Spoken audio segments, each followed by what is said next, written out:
Hello and good day. Today I'm here with another amazing guest, James Hartley, who I'm going to introduce to you in a second. I just wanted to position what we're doing today. I think it's even more so important that we're doing these podcasts and inspiring others, because we at the Empowerment Portal, we talk about engaging the whole human at work. And maybe, James, we can talk about this in a second, but maybe just let's imagine you with everything that's going on right now with COVID is still with us, political turmoil globally, there's so many things that are influencing our workplaces. And, how can we create a workplace that works, and how can we really help our employees? And James is a global HR director. And James, maybe you could start to talk a little bit about what it is that you do, a little bit about your company, so that people actually get a bit of a feel for the size and the kind of things that you do. And then we'll dive right in terms of what you do to help your employees, your teams go through these difficult times that we're seeing right now. So welcome, James. Great. Well, firstly, thank you very much for having me, Sabine. Great to be here and looking forward to the conversation. And hello to your listeners. So James Hartley, I'm Global Head of HR for the digital and technology businesses at Swiss Re, which is a global insurance and reinsurance business, 15,000 employees across the globe. We're on quite a strategic change journey at the moment, moving from perhaps the more traditional view of insurance and reinsurance to becoming a digital and tech enabled risk knowledge company, which I think will be an interesting frame for the conversation around how do the digital worlds and the people worlds collide. Personally, I'm a purpose-led HR leader, so I'm passionate about sustainable and positive change, and clearly that's been challenged by some of the events of the last couple of years, but really driven by how can I and the company help individuals, teams, and the organization itself to step out of their comfort zone with confidence. Thank you so much for your amazing introduction, James. And I think this is where other potentially HR leaders who are our listeners will want to know what is it that you do. And we're pretty much here to actually share some best practices and some thoughts and ideas. And I know we are going through this time and we don't really have the answers. I mean, we're just sort of making it up in a way, but it's like, how can we best get their best? It's probably by putting some brains together and masterminding and just sort of sharing some potential solutions and bouncing ideas off each other. So definitely look forward to. Yeah, and I think the first thing, Sabine, is that these are truly unprecedented times. To have gone through a global pandemic and now be faced with geopolitical conflict right on our doorstep in EMEA, that there's no playbook for this in modern times. And of course, firstly, my thoughts and concerns go out to everybody who's perhaps listening and is impacted by the situation in Ukraine. Obviously, people have family relationships there and are impacted themselves, and our thought goes out to everybody who's impacted by this situation.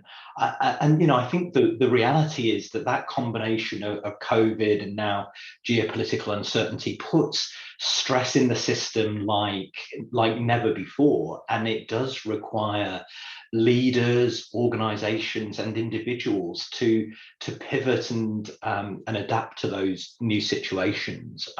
I think what's probably most compelling, or how we've seen those relationships change during the crisis, is around the sense of human connection, the building of resilience, and then around hierarchy and flexibility. But I think that human to human connection is probably the most obvious shift that we've seen as we look for leaders who can not just manage the process, but can really manage people, engage them, inspire them, connect with them on a completely different level than we saw before the pandemic.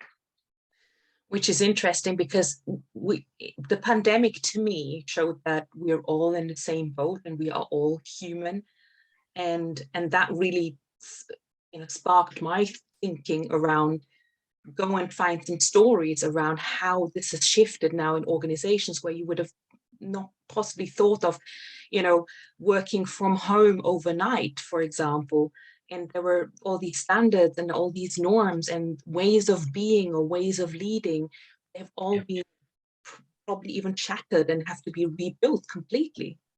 Absolutely, and I think it's brought into even sharper prominence than ever before that there's no one single answer to this, that everybody has their own unique lived experience. For some, lockdown was fantastic. It gave them the freedom and the privacy that they craved, and for others, clearly a time of isolation and lacking the energy and the human interaction. And I think what's really clear is that the challenge then for leaders is that you have to get to know your people at a deeper level, at a more human level, if you want to have meaningful conversations with them, if you want to be able to identify with their lived experience. You have to invest time to understand it and flex your style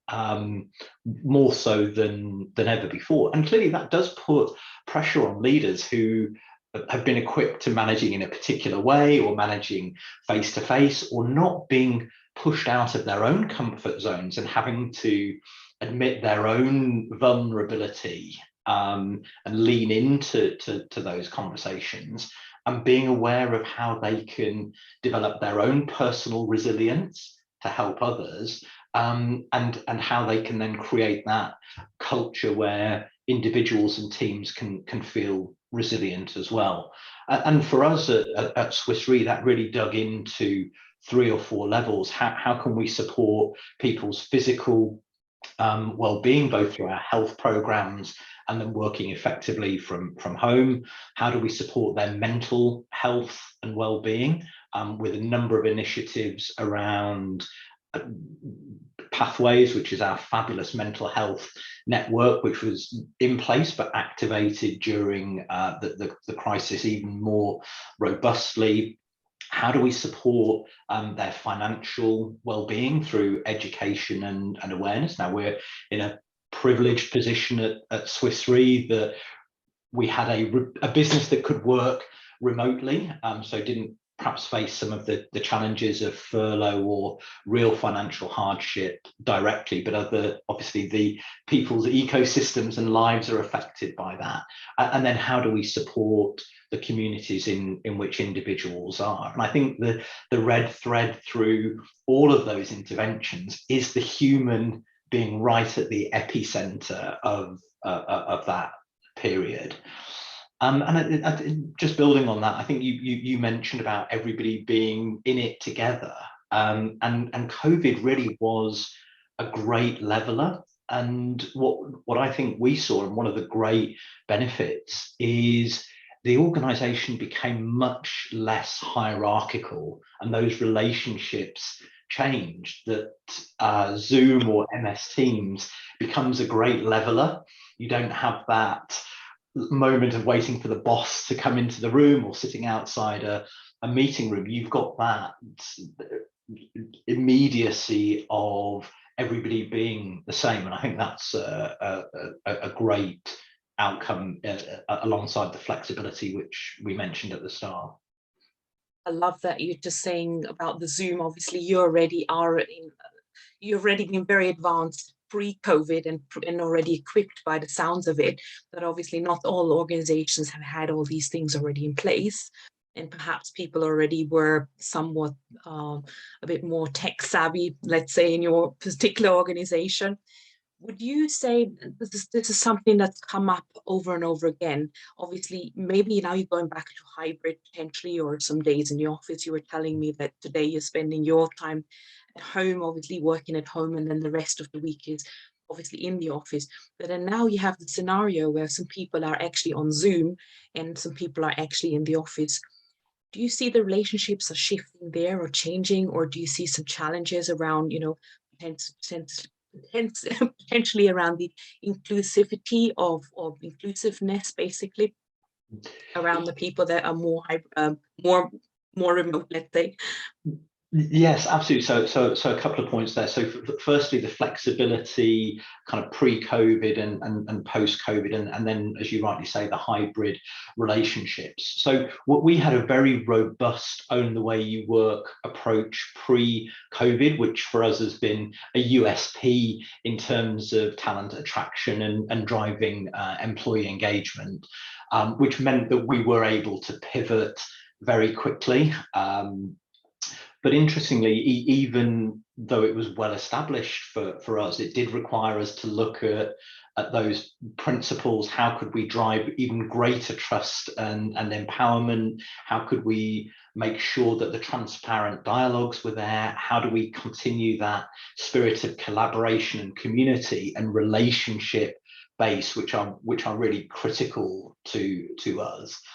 So we've continued to evolve our own the way you work principles both during and post COVID, but a reality now that actually that's accelerated that approach with our partner organizations and other companies in the market, and we now have to work perhaps even harder than we did before for that to be a source of unique selling point, given how quickly other organizations have pivoted.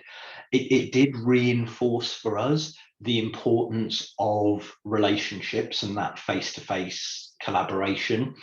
And every organization has a different point of view, but we're very clear that whilst we want to encourage flexibility and hybrid working, we're not an exclusively remote organization. We see great value in the power of the human connection, and we want to make sure we find ways to build that.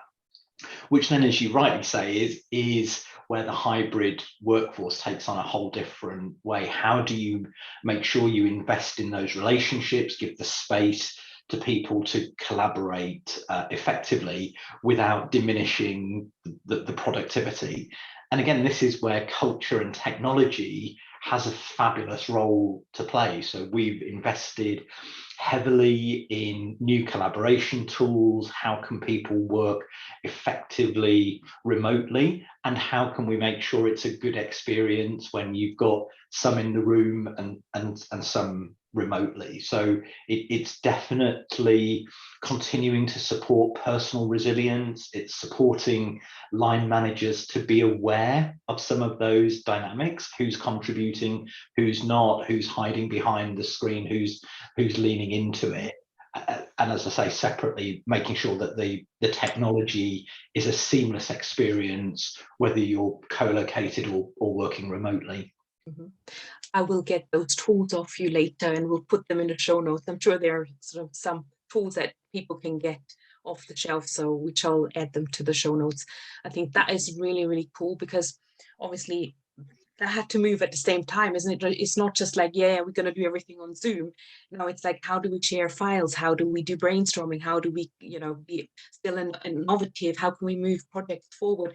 And all of these things, and who does what? And if there are questions of people are being stuck, it's just a different sort of dynamic all of a sudden.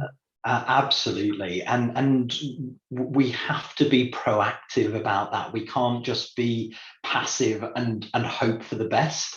Coming back to what I was saying earlier, that if we truly want to have unique employee experiences, we've got to understand the human elements to that, to make sure that whole thing hangs together. So even though we're coming out of the COVID crisis, I don't think it's enough just to let the status quo run and see what happens. It does require a very present, proactive and pragmatic view of how do we make that employee experience right and relevant, not only for the organization to be successful, but for our colleagues to be equally successful in that new dynamic. Yeah, agreed. James, last question. How did you feel when the pandemic hit? Obviously, as a global HR director here, were you sort of somewhere in the middle and all of a sudden you had to pick up the pace, or what was it like? I mean, was there a lot of expectations put onto you? And what sort of, I guess, last thoughts could you give other HR leaders who are potentially in the same sort of space, maybe even having to push back or collaborate with the other departments as well? Because from my perspective, it's not just all HR, to be honest. No, it's not all just HR, but I think it really brought the power of what a good HR function can do right to the fore. I mean, we're absolutely thrust front and center of the crisis management and the change management. So yeah, certainly high expectations from the organization. For me personally, it's a real challenge. I get huge energy from being with other people and having to pivot to exclusively online, however effective and productive that was. Personally, that was a challenge for me. I think there are 2 or 3 things that are really important looking back over that period and which set the foundation for going forward. Firstly, it's having that really strong sense of purpose, which gives some anchor to an uncertain world that's happening around you. So at Swiss Re, our corporate purpose is we make the world more resilient. And that's never been more true during the times of uncertainty of COVID and now the Ukraine. And I think what we found was the more we could talk about our sense of purpose and how people individually and collectively could connect with that, it became even more that North Star or that anchor when everything else was uncertain. I think the second thing is it really required HR to think about what's the right culture and the right leadership behaviors for an organization to be successful. So when you don't have that face-to-face collaboration, how do you create a culture that's focused on trust and accountability and listening and taking the engagement beyond just a job title to the human and the individual? So we did a lot of work around changing our performance dialogue conversations, which linked not only to purpose, but also to that employee's reality, their own context, what enables them, what holds them back. And I think that all led to much deeper human relationships and much more impactful collaboration. And then I guess the final piece is not using COVID as an excuse for not moving the organization forward. And I know many organizations perhaps got paralyzed, certainly in the early part of COVID, but looking around, how can you then activate employee learning? How can you really be focused on the continuous learning to be fit for the culture and the challenges that are happening irrespective of COVID? So you know, we did invest a lot of time, and I think going forward we'll continue to do so, both on those philosophical concepts around purpose and leadership and ownership, on human relationships and the whole self, as well as some of the more practical considerations of how do we pivot the organization to adapting to a new normal, accelerating those skills and learning, and investing in the personal resilience for the individuals and for the organization. I think those are themes that have accelerated and that which will really shape the workplace of the future, between that digital world and the purpose-led organization. Thank you so much, James. I love the fact that you actually mentioned personal resilience over any other business skills, because they that used to be the case, the norm. Everyone was talking about team leadership. It's still important, but now you actually shifted towards the personal resilience, which Yep. is underpinning. It's the foundation to everything else. And it's like 360 degrees because, you know, people are dealing with home stuff as well. There may be parents, there may be illness, there may be, I don't know, relationship challenges, and then there's work.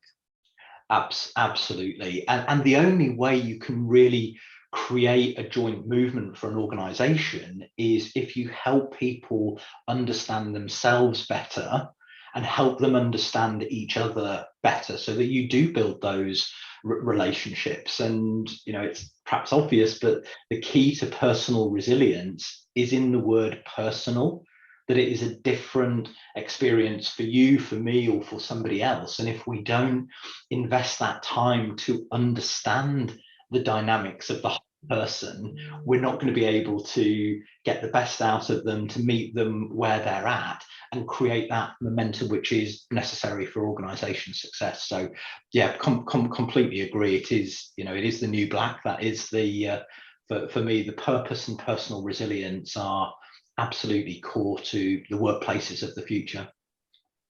Awesome. Thank you so much, James. You couldn't have summed this up better. I'm going to leave it at this. The last couple of sentences said exactly what I set up to do in terms of my mission and the empowerment portal.